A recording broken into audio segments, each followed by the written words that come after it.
Os romanos gravavam uma frase antes da batalha. Não era grito de guerra, nem prece solene.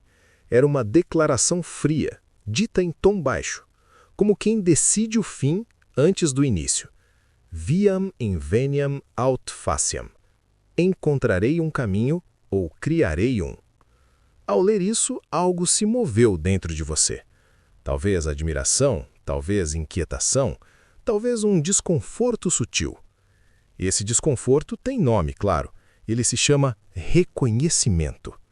Em algum ponto da sua vida, você soube exatamente o peso dessa declaração antiga. Você sentiu no corpo a certeza firme. Nenhum obstáculo parecia definitivo. O mundo não ditava seus termos internos. Então essa certeza começou a desaparecer. Não sumiu de forma dramática ou repentina, foi embora aos poucos, quase sem ruído. Uma derrota aceita cedo demais.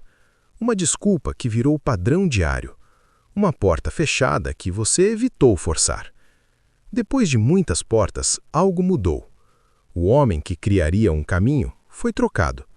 No lugar, surgiu alguém mais cauteloso, mais razoável, mais ajustado ao ambiente, mais domesticado. Esse é o roteiro comum.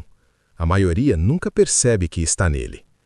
Hoje vamos desmontar esse roteiro antigo. Não para gerar impulso momentâneo. Impulso some no primeiro choque real.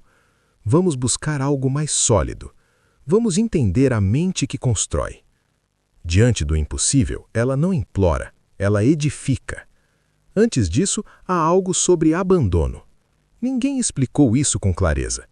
Desistir raramente parece abandono. Parece prudência, parece maturidade. A mente cria narrativa elegante para recuar. Você não parou, apenas priorizou. Não recuou, apenas mudou direção. Talvez parte disso seja verdade. Discernimento existe e é valioso. Saber avançar ou recuar exige inteligência. Mas há uma linha silenciosa entre prudência e rendição.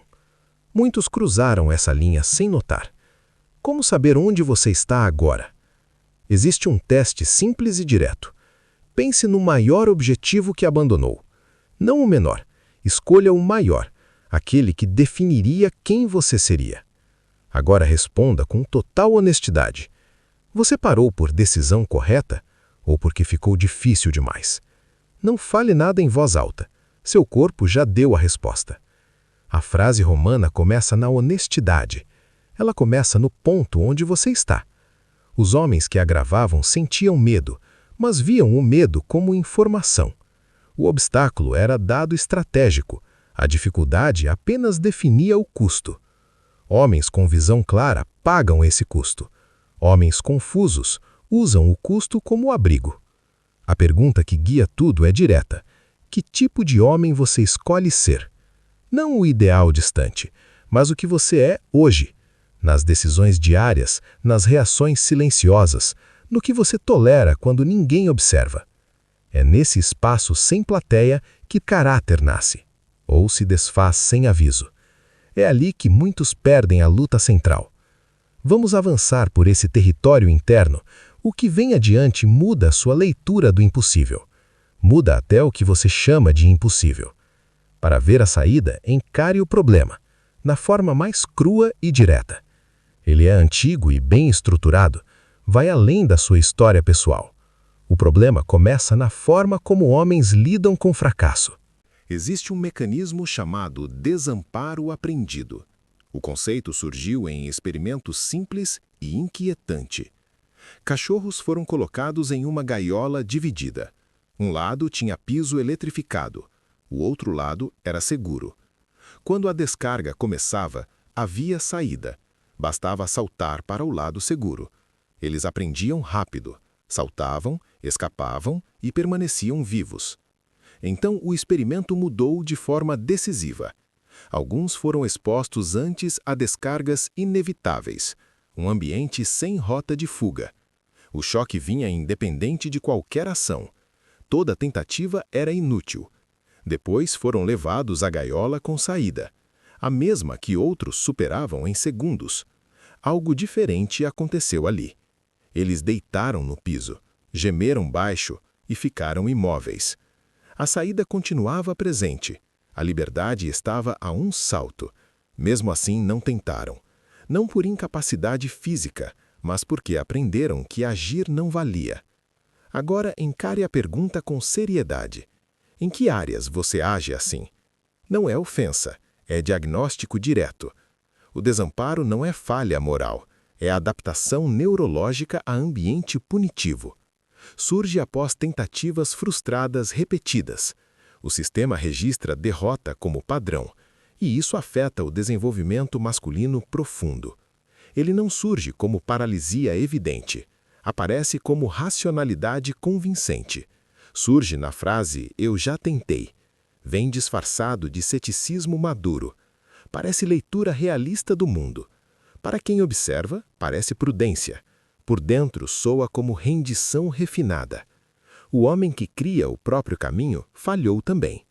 A diferença está no processamento interno, não na ausência de feridas. Existe uma distinção que poucos aprendem. É a diferença entre causa fixa e causa situacional. Quando você falha, o que conclui? Alguns dizem, eu sou incapaz. Dizem, não tenho o necessário. Assumem que é traço permanente. Outros dizem, a estratégia estava errada, faltou informação ou momento adequado. Enxergam fator específico e ajustável. A diferença não é otimismo cego, é sistema aberto contra sistema fechado. Um sistema fechado tem destino previsível. Aqui a questão fica mais profunda.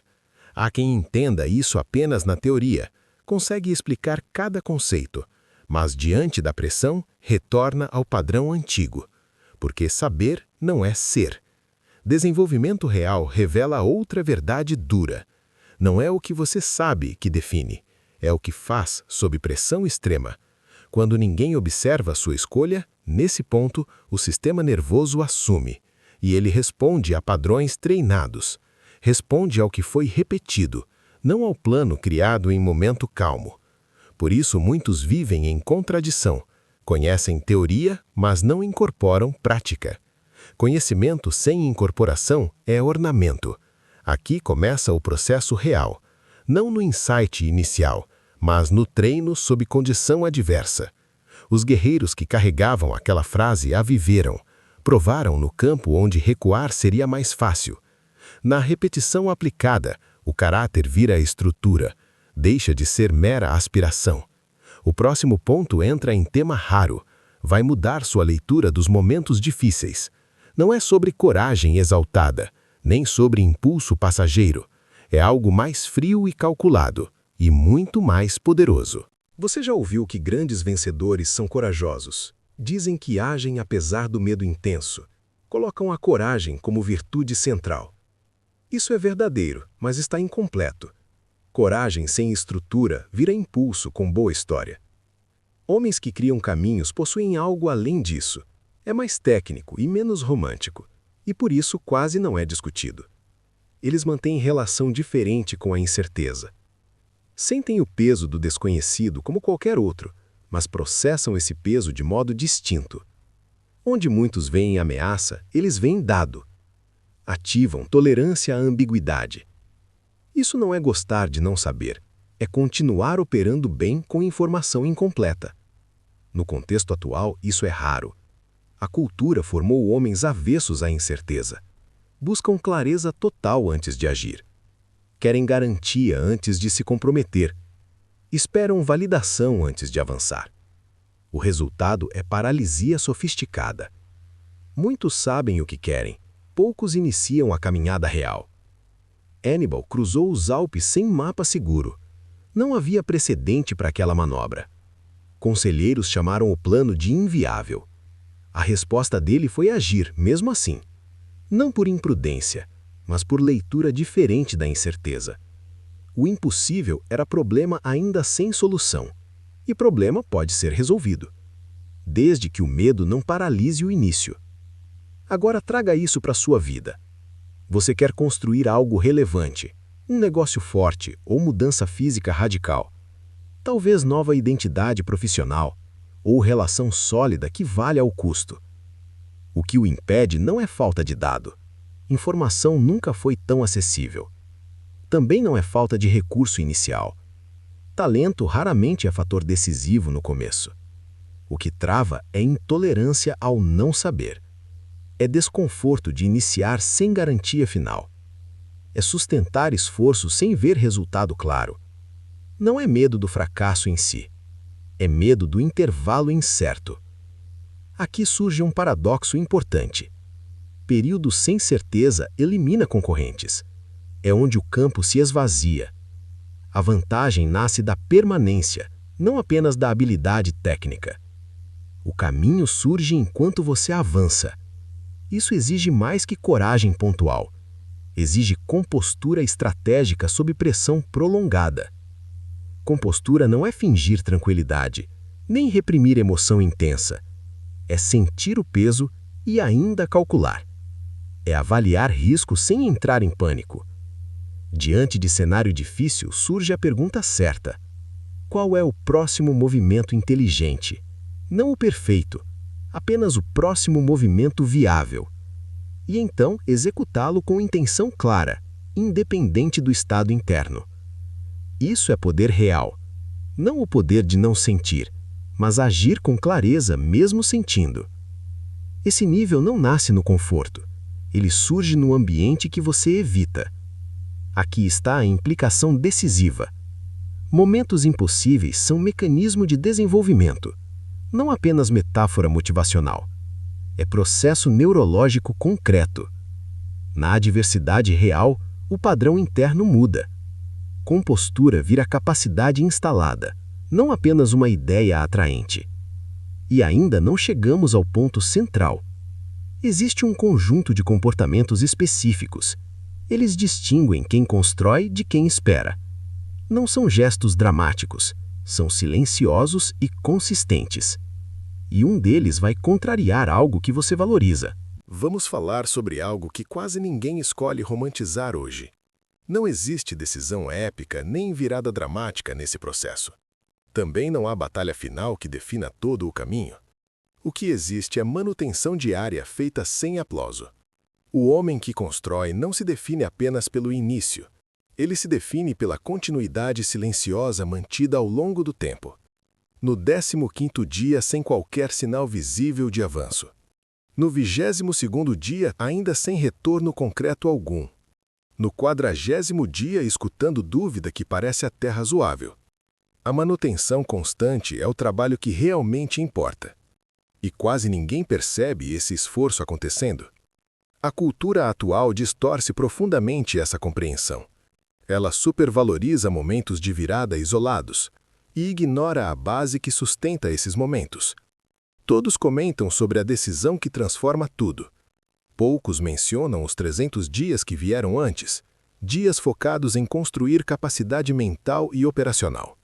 Muitos tentam copiar apenas a decisão final, sem antes criar a base que sustenta esse ato.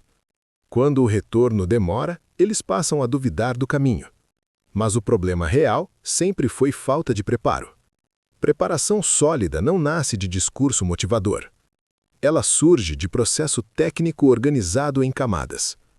A primeira camada envolve gestão consciente da atenção. Quem constrói aprende a controlar onde a atenção repousa. Isso não ocorre de modo ocasional ou improvisado. Acontece de forma contínua e deliberada. A atenção é recurso raro e frequentemente mal direcionado. Observe com cuidado como transcorre um dia comum. Quantas horas de foco real você dedica ao essencial? Não apenas presença física no mesmo espaço, mas atenção intencional aplicada de forma profunda. Para muitos, essa resposta gera desconforto imediato. Atenção fragmentada tende a gerar ação igualmente fragmentada. Ação fragmentada costuma produzir resultado frágil. Resultado frágil alimenta a narrativa interna de impossibilidade. Quando o problema real sempre foi qualidade do foco. A segunda camada trata da gestão da energia. Aqui surge um ponto que parece contraintuitivo. Existe o mito perigoso da intensidade constante. Trabalhar sempre, dormir pouco e nunca parar. Esse mito geralmente leva a colapso precoce. Descanso estratégico funciona como manutenção do sistema. Sem recuperação adequada, a capacidade tende a cair, e decisões críticas acabam ficando comprometidas. Estrategistas antigos compreendiam bem a ideia de sustentabilidade. Ela sempre fez parte da estratégia maior, nunca foi oposição direta a ela. A terceira camada envolve gestão consciente do ego. Sob pressão, o ego costuma reagir de dois modos. Ou colapsa em autocrítica severa, ou infla em defesa com culpa externa. O construtor experiente escolhe um caminho diferente. Ele separa claramente evento e identidade pessoal. Observa o resultado sem se fundir emocionalmente. Analisa tudo com precisão quase cirúrgica. O que ocorreu naquele ponto específico? Por qual motivo aquilo ocorreu? E qual deve ser o próximo ajuste? Nada além disso, e nada aquém. Isso permite iteração rápida e consciente. E iteração rápida gera conquista de maior relevância. Quem leva semanas para se recompor, avança devagar. Quem ajusta em 2 dias, avança mais rápido. No longo prazo, isso parece talento natural. Mas, na verdade, é eficiência ao lidar com a adversidade. Quando atenção, energia e ego entram em alinhamento, o homem passa a operar a partir de estado interno estável. Um estado que não depende do ambiente externo. Isso é o que chamamos de poder silencioso. Não dominar outras pessoas ao redor, mas não ser dominado pela circunstância. Algo começa a mudar a partir desse ponto. A presença se torna diferente e mais firme. Pessoas percebem essa estabilidade sem explicação. Ambientes passam a responder de outra forma. Oportunidades surgem como se fosse mero acaso. Mas não existe acaso nesse cenário. Agora chegamos ao ponto verdadeiramente decisivo. A teoria precisa finalmente se tornar protocolo. E esse movimento começa exatamente hoje. O protocolo é mais simples do que parece. Tudo converge para uma verdade operacional clara. O impossível não é estado do mundo, é estado de processamento interno. Quando Aníbal cruzou os Alpes hostis, ele não negou a realidade concreta. Ele recusou a interpretação padrão dela. A montanha era real e imponente, o frio era real e cortante, as perdas eram reais e duras, o risco era real e imediato. O rótulo impossível ele rejeitou. No contexto atual, isso tem implicação direta. Impossível costuma ser conclusão prematura, surge com pouca informação disponível, surge com estado interno elevado, surge com horizonte de tempo curto. Mude qualquer dessas variáveis, o impossível vira difícil, e difícil tem solução prática. O protocolo pode ser resumido em 4 condutas. Não são revolucionárias, são consistentes ao longo do tempo. E consistência é vantagem real. Primeiro ponto, clausura estratégica diária. Todo dia existe período sem distração externa, tempo para pensar e processar, tempo para revisar o que está construindo. Sem isso, você perde direção interna, satura de vozes que não são suas. Segundo ponto, confronto deliberado com desconforto, não como punição pessoal, mas como treino de tolerância. Exponha-se a desafio escolhido, físico, cognitivo ou comportamental. O objetivo é calibrar o sistema nervoso. Conforto constante reduz capacidade adaptativa, e o conforto sempre termina. Terceiro ponto, decisão sem permissão. Esperar validação enfraquece a autodireção interna. Agir conforme valores fortalece a autodireção. Cada ação sem aprovação externa fortalece caráter. Cada espera excessiva cria dependência. Com o tempo, isso define sua trajetória. Quarto ponto, documentação de progresso longo. A mente falha ao notar avanço gradual, mas percebe a ausência imediata de resultado. Registrar cria referência objetiva, permite comparar quem você era antes. Dados corrigem percepção distorcida. Essas práticas não tornam fácil, tornam executável em etapas claras, e etapas claras têm solução. desde que você permaneça no processo. Permanecer é a habilidade central, mais que talento ou recurso, é mover-se com inteligência por longo período, mesmo sem garantia visível. Viam inveniam aut faciam não é um slogan inspirador, é postura diante da existência. Sua trajetória não depende da facilidade, depende da qualidade do homem que caminha. Essa qualidade não é dada, é construída de modo deliberado, em silêncio e sem plateia. Se isso ressoou em você, leve como ferramenta prática. O algoritmo prioriza o popular, raramente prioriza o necessário. Essa jornada não é para todos. Se chegou até aqui, você sabe, o caminho existe. Ou você encontra, ou constrói.